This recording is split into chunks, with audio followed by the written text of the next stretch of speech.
saya adalah Nur Faedah, saya dosen di Prodi Ekonomi Syariah STAI Persis Garut. Dan sekarang saya akan mengajar mata kuliah Ekonomi Syariah. Jis, sekarang pelajaran ini Nur Faedah ya? Oh iya, sekarang 5 menit lagi ibu masuk. Oh iya, siap. Ibu udah datang? Assalamualaikum warahmatullahi wabarakatuh. Waalaikumsalam. Ini anak-anak, sudah pada makan? Baik. Sesuai dengan rincian materi yang akan kita kaji dalam pertemuan, maka hari ini kita akan belajar tentang, ada yang ingat? Tidak. Iya, betul sekali Aceh. Hari ini kita akan belajar tentang materi konsumsi dalam Islam. Baik, seperti biasa teman-teman, sebelum kita memulai perkuliahan, kita akan berdoa terlebih dahulu. Seperti biasa, untuk berdoa kita undi melalui aplikasi White of Name. Sekarang giliran siapa yang berdoa ya? Mari. Siap ya? Kali ini siapa yang akan memimpin doa? Bismillah.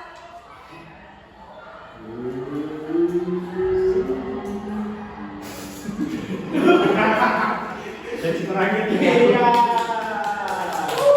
Ya, oke, Dias, karena nama kamu yang terpilih, maka silakan Dias untuk segera memulai doa. Sebelum perkuliahan ini dimulai, alangkah baiknya kita berdoa dulu. Bismillahirrahmanirrahim.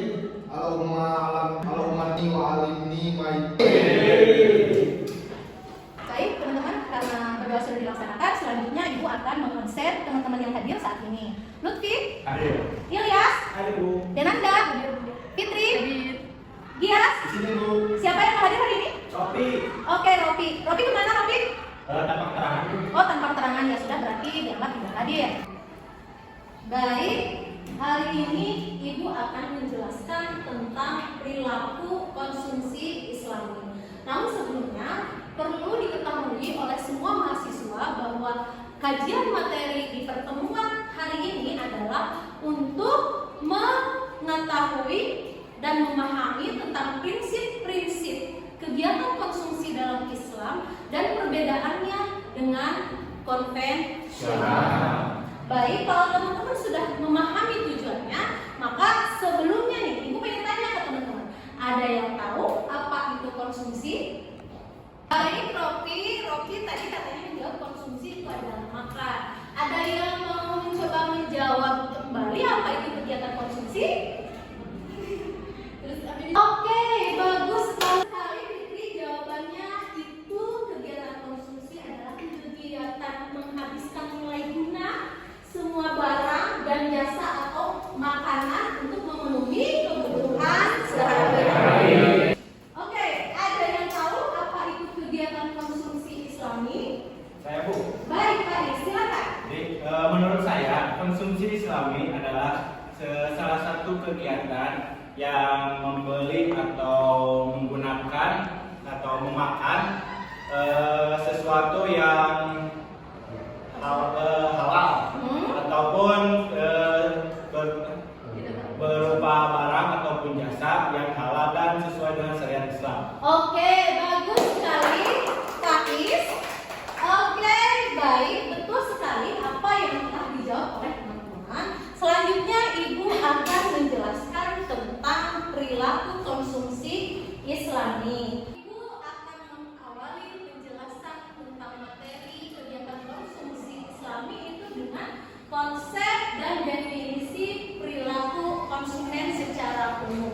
Bisa kita lihat di sini, menurut Swasta dan Handoko, perilaku konsumen atau biasa disebut dengan consumer behavior dapat itu didefinisikan sebagai kegiatan individu yang secara langsung terlibat dalam mendapatkan, mempergunakan barang-barang dan jasa, termasuk di dalamnya proses pengambilan keputusan pada persiapan dan menentukan kegiatan-kegiatan tersebut.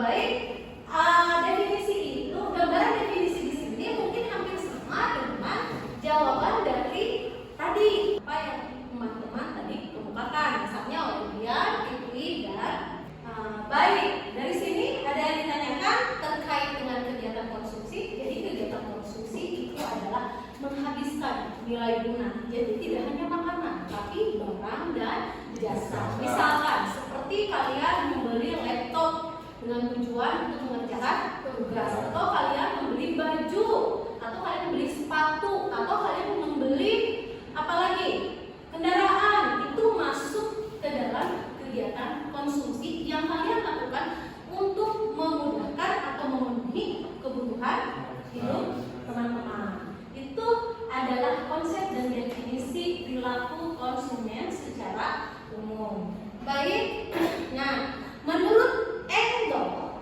adalah kegiatan konsumsi itu merupakan tindakan langsung yang terlibat untuk mendapatkan, mengkonsumsi, dan menghabiskan produk jasa, termasuk proses keputusan yang mengikuti dan mendahului tindakan ini.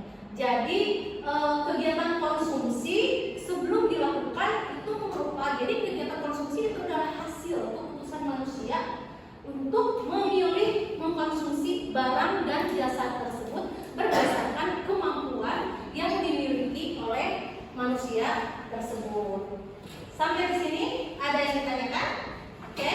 Selanjutnya adalah kita akan lanjut pada pembahasan konsep perilaku konsumsi Islami. Seperti yang teman-teman kalian lihat di sini. Jadi pemenuhan kebutuhan harus dilandasi dengan nilai-nilai spiritualisme. Itu yang mungkin yang membedakan definisi atau konsep kegiatan konsumsi secara umum dan Islami. Jadi bagaimana nih?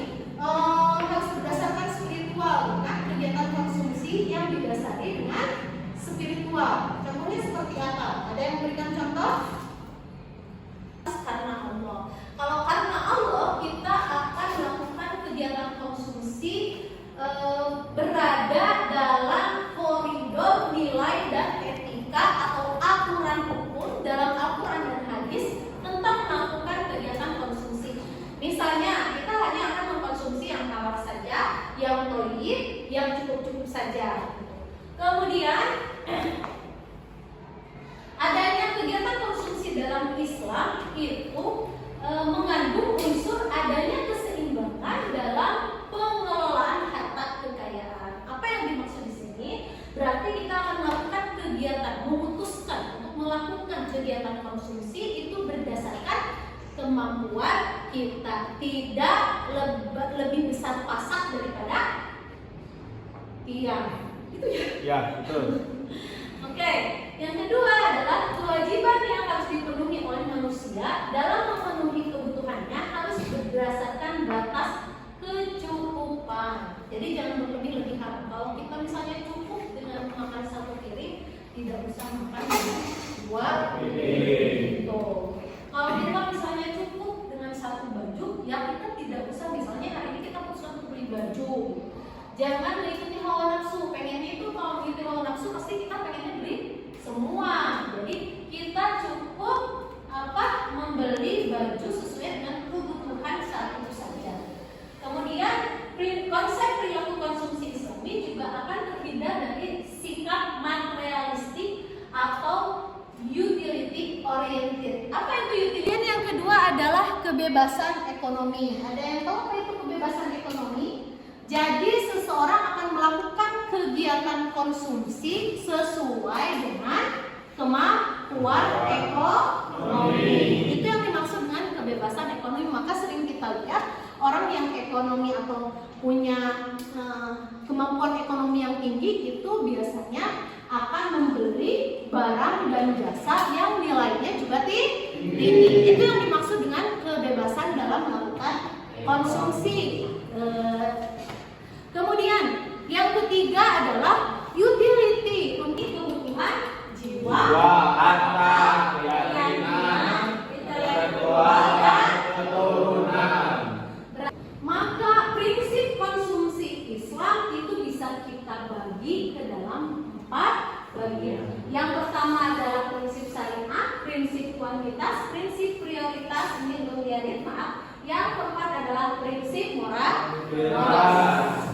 Nah, untuk mengkaji apa itu prinsip konsumsi muslim, prinsip syariah, kuantitas, prioritas, moralitas, maka kita akan membentuk kelompok. Dan pembentukan kelompok itu akan dilakukan menggunakan aplikasi Wire of Name. Oke? Kan maju ke depan untuk mengetahui kalian masuk ke kelompok mana. Oke, dimulai dari Fitri. Silakan Fitri ke depan. Oke, Fitri masuknya ke kelompok ya. Nah, ke kelompok. Ya. Silakan Fitri ke depan. Oke, Fitri. 1, 2, 3.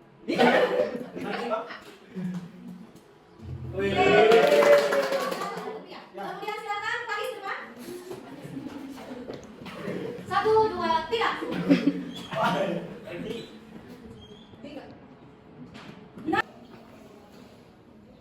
Coba kita lihat literatur tentang prinsip syariah di buku Yusuf Karwi tentang konsumsi. Nah, ini dia, ternyata yang kamu saya Oh ya udah, berarti kita klasifikasikan saja dalam dua hal. Yang pertama itu halal dan yang kedua itu thayyib. Di mana makanan yang kita makan harus menyehatkan dan bermanfaat untuk tubuh kita agar kita bisa melaksanakan perintah Allah dengan baik. Betul tidak kawan-kawan? Prinsip kuantitas berarti kita berbicara tentang jumlah. Oke. Mari kita diskusikan untuk sekarang ya. Oh, ternyata ini tentang kegiatan konsumsi yang tidak boleh boros, seperti beli jam tangan yang harganya mahal, menggunakan piring emas 24 karat, atau menggunakan gelas berlian yang harganya miliaran rupiah. Terus kita harus hemat, tidak boleh melakukan kegiatan konsumsi melebihi dari kapasitas kita, kapasitas ekonomi kita gitu. Oke, kalau begitu kita klasifikasikan ke dalam dua hal saja. Yang pertama tidak boros dan bermegah-megahan. Yang kedua harus hidup sederhana. Nah, Baik, teman-teman, sudah selesai mendiskusikan? Kalau selesai, siapa yang mau pertama kali mengemukakan hasil diskusinya di kelas ini? Siapa? Lutfi Bu. Oh, siapa? Yanwar. Baik, terima kasih atas kesempatannya. Kami di sini akan menjelaskan tentang moralitas konsumsi sesuai dengan yang telah kami telah. Yang pertama, kita harus memperhatikan moralitas konsumsi sesuai dengan etika, sesuai dengan ayat dan hadis, seperti kita tidak boleh makan dan minum sambil berdiri, dan diusahakan kita makan memakai tangan kanan. Oke, baik. Terima kasih Dananda. Coba mengumpulkan hasil dari diskusinya. Baik, itulah. Oke, sampai di sini ada yang ditanyakan? Oke. Baik, terima kasih teman-teman. Nih sebelumnya Ibu ingin sedikit menyimpulkan dari pertemuan hari ini, maka prinsip konsumsi dalam Islam itu harus memperhatikan 4 hal. Yang pertama itu adalah prinsip syariah, kita harus tahu aturan halal-halalnya atau toyib tidaknya. Kemudian yang kedua adalah prinsip kuantitas, tidak boleh boros, tidak boleh bermegah-megahan, secukupnya saja. Kemudian prinsip prioritas, maka kegiatan konsumsi itu digunakan atau dilakukan untuk memenuhi kebutuhan siapa dulu?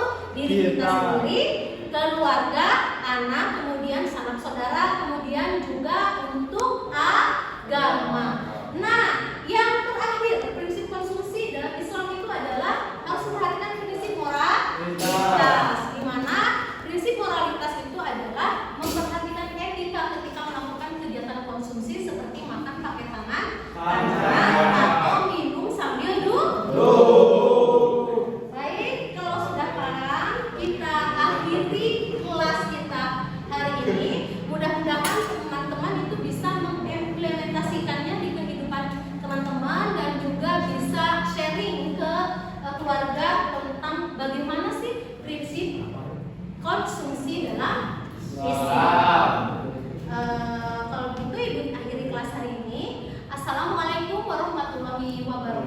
Waalaikumsalam.